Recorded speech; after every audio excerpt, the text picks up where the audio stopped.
Hello and welcome, my name is Haas, and this is a look at the current status of the Heroes of the Storm Alpha, the upcoming Blizzard MOBA. Having spent somewhere between 20 to 30 hours on this alpha by now, I'm quite optimistic about the direction Heroes of the Storm is taking.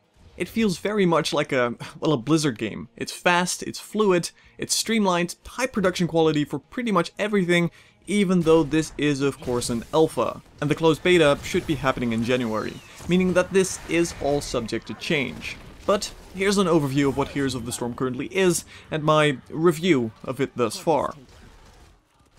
First things first, Heroes of the Storm is a multiplayer online battle arena or MOBA game, and it of course shares many similarities with other big titles from the same genre, such as Dota or League of Legends, but Heroes of the Storm does a great job at setting itself apart from the competition. For starters, the alpha already has the competition beat when it comes to the number of different maps, and these various maps are one of the core aspects of Heroes of the Storm.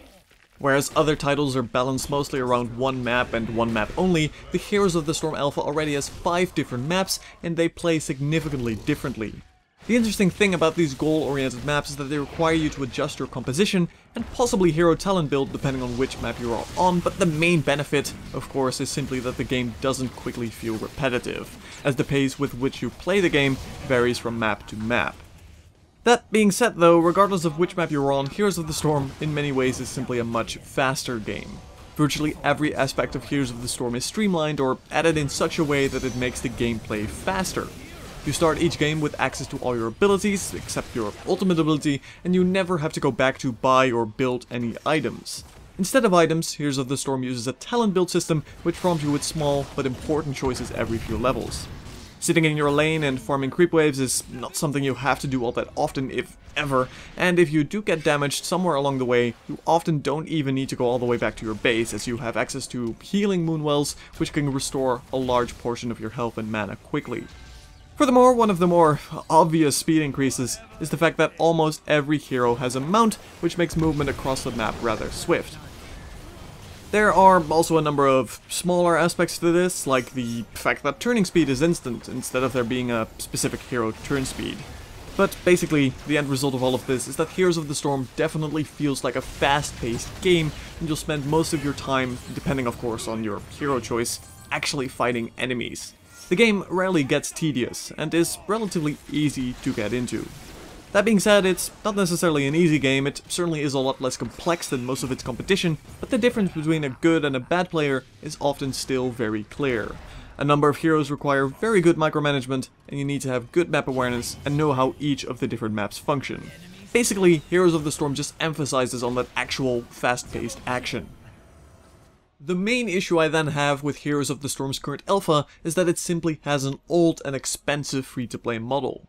A direct comparison can be made with League of Legends, as Heroes of the Storm basically uses the same model, which in comparison to say Dota 2, where you get all your champions for free, or Smite's optional one purchase unlock all champions deal, is rather poor for the customer.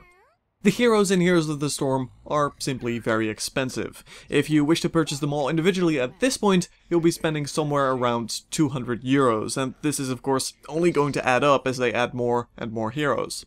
I'd like to see Blizzard try and innovate more on this model. And yes, you do have a free-to-play currency, you can gain gold, but the rate at which you gain this is incredibly slow. Normally, winning a game gets you 30 gold, and losing a game gets you 20 gold. That's practically nothing when you realize that heroes range from 2000 to 10k gold, with most of them being nearer to the 10,000 range. Now, there are a few different ways to get more gold, but these aren't all that quick either. When you level up a hero to level 5, you get 500 gold. That takes quite a bit of time and can only be done once per hero. You then have daily quests, which range in the amount of gold you can get, roughly 300 for, say, winning a game 3 times with a warrior hero, or maybe you get one that tells you to play a bunch of Warcraft heroes. It's a slow system, meaning that either you have to spend a huge amount of time, or have to spend a good amount of real-life money on one hero. Secondly, another system that bugs me is the fact that once you unlock a hero, you then first have to level them up. Now, some of these rewards are fine and even great in some cases. Unlocking different skin variations or mount variations is a great way to reward you for spending a lot of time with one hero, but having to unlock all the different talents and ultimate abilities is simply pointless and odd. It doesn't actually take a whole lot of time either. Winning one match gets you to level 2, and a couple of matches later, you'll be level 4, at which point you've unlocked all the advanced talents, but it simply begs the question, why?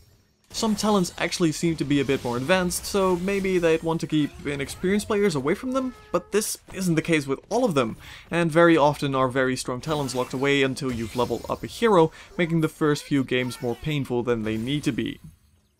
Similarly, Heroes of the Storm uses a free-to-play hero rotation, but 2 of the heroes of whatever rotation is currently going on are locked away until you get to level 12 and 14 on your account.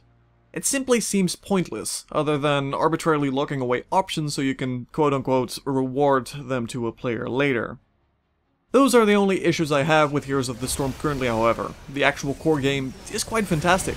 As I said, Heroes of the Storm feels distinct and it manages to do quite a few things differently than other MOBAs. It's a fast, exciting game to play, and so far I'm highly enjoying it.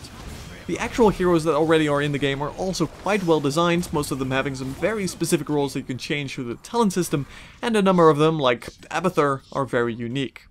The aesthetic skins you can purchase are also quite fantastic on that note. Heroes of the Storm is truly a Blizzard title. High production quality, fast gameplay, easy enough to get into.